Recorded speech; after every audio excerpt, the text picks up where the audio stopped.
Hey YouTube, Glen here from Top Deck Cards and Games, and we got a couple box opening of the new set, the new Challengers, and today I'm going to be talking about some of the archetypes introduced, which is the Clifford archetype, some more Super Heavy Samurai, and then an addition, well, additions to the already popular Shadal deck.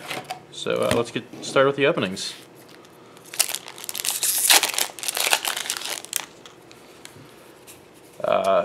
Well, right off the bat, we got a Carrier, which is the new Clifford support card. It's a Pendulum monster, which is the first Pendulum theme by themselves.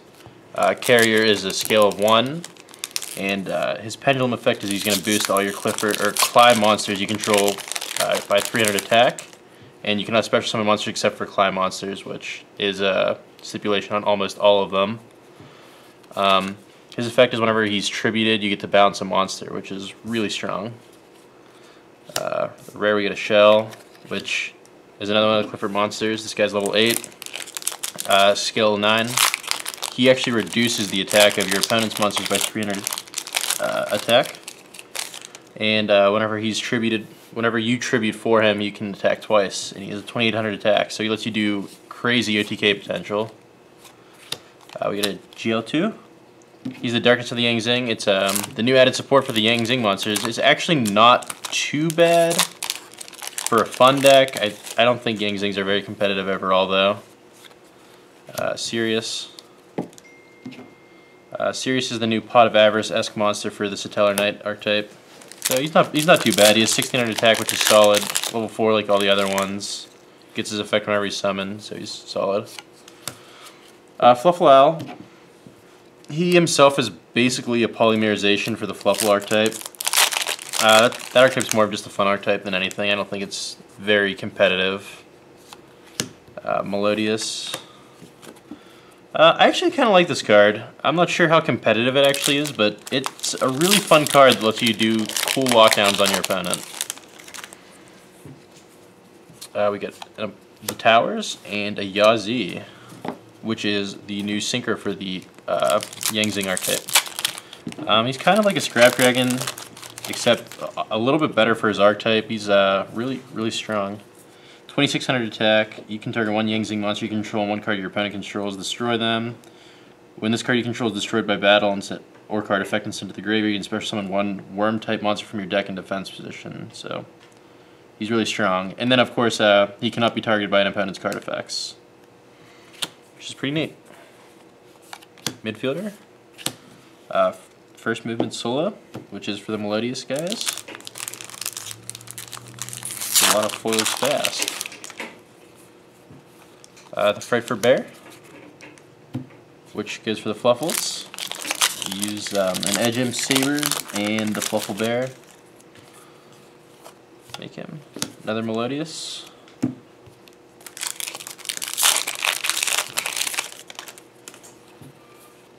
The Frightful Wolf, which is the other fusion for the Fluffle archetype.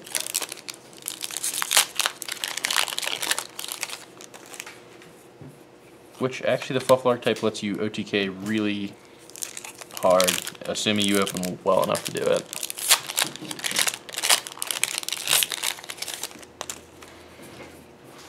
Trampolinx, which actually sees play in the Clifford deck. It's a pretty solid card. Pendulum rank 4. In the Pendulum Zone, when you Pendulum summon a monster, you can target one card in either player's Pendulum Zone, return it to the hand. You can use the effect of it once per turn. It lets it say you just use the Tool or Scout twice. And then whenever he's normal summon, you can target one card in either player's Pendulum Zone, return it to the hand. So it's an interesting card.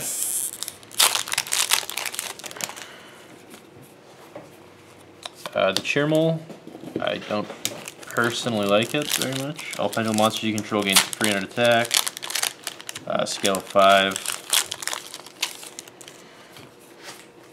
And then we got a Denko.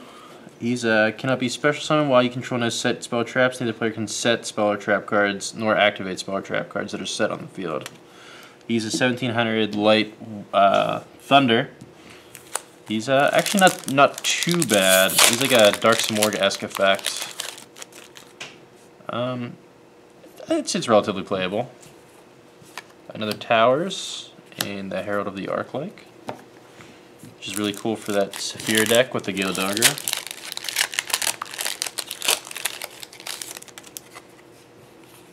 One of the new Burning Abyss guys.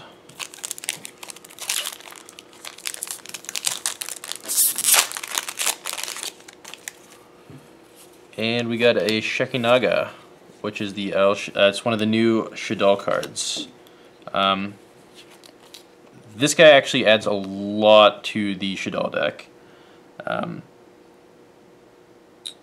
When a special summon monster activates its effects while you have a Shadal card in your hand, you can negate the activation. If you do destroy that monster, then send one Shadal card from your hand to the graveyard, and you can only use that effect once per turn. And then it has the other fusion effect of if it's sent to the grave, add back a Shadal spell or trap.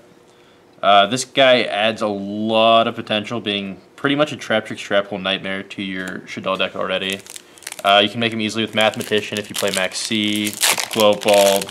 He's also level 10, so you can use Glow Bulb and go right into Star Eater, which helps kill this guy, which is a huge problem for the Shadal deck. Next pack. Just another super heavy Samurai.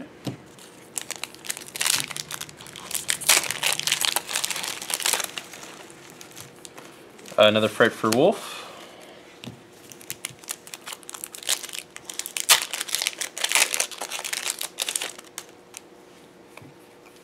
The UA midfielder. I actually think this archetype has a lot more potential now. The UA cards are really strong. As far as competitive go, I still think they need a little bit more, but they're definitely on the right track to being a very playable competitive deck. Another bear.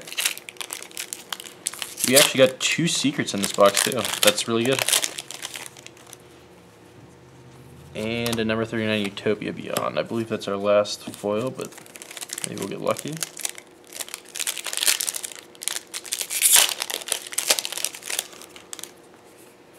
And then an Ashuri Sacred Tree. So these were the pulls from the first box.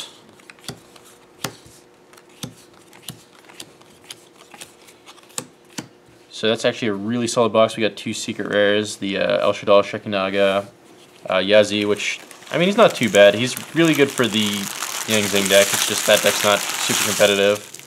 The Carrier, Danko, but we're just going to get straight into the next box. If I can open it. Awesome. Alright.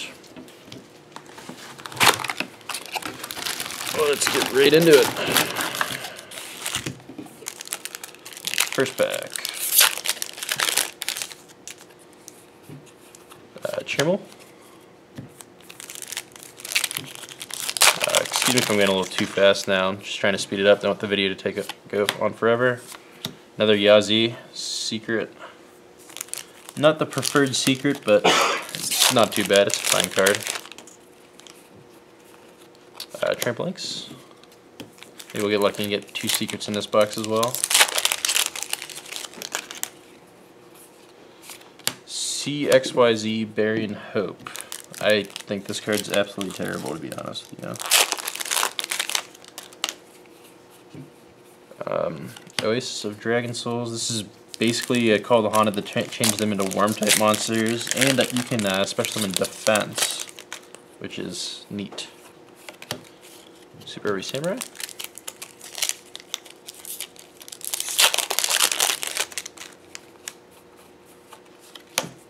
Unmasked Dragon, which is a worm guy. I don't know why he's a dragon. We got an ultimate rare Dark Rebellion XYZ Dragon. I think this guy is going to be a staple rank 4 for most rank 4 extra decks. It's actually really good. 2500 attack. You can detach 2 XYZ material from this card, then target one face-up monster your opponent controls. Its attack becomes half its current attack, and if it does, this card gains that lost attack. So, just lets you push out a lot of damage fast. Sacrifice, which is the equip spell for the new Cliff deck. Equip only to a Cly monster, it gains 300 attack and cannot be destroyed by battle. The equipped monster can be treated as 2 tributes for the tribute summon of a Cly monster. If this card is sent from the field to the graveyard, you can add 1 Cly monster from your deck to your hand. So it's an essential piece of that deck. You can also search it off of the Scout. You can search any Cly card, so keep that in mind as well. Sacred Tree, Megaform. That card, I think it's cool. It's like basically a Runfire for Machinas, so it's interesting. It's not exactly what they need, but it's not terrible support. 2600 attack. The Lance guy, the sneak peek card. He's Pendulum Scale 7. I don't really have much to say about him currently. Midfielder?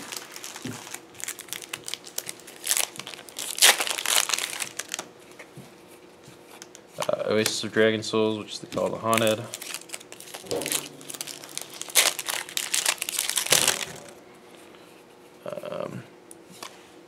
Calcab.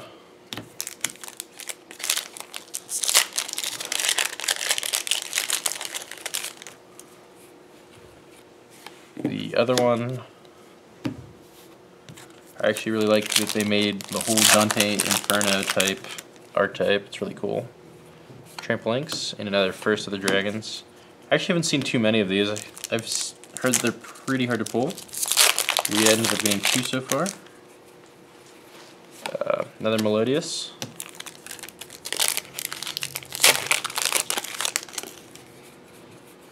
A Wolf and a Carrier, which is pretty solid. Again, if he gets tributed, he gets to bounce a monster on the field, which is really good. Another Super Heavy Samurai, another Denko.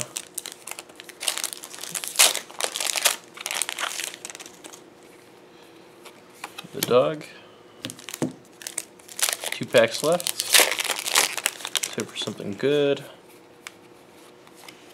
The owl, and for our last pack.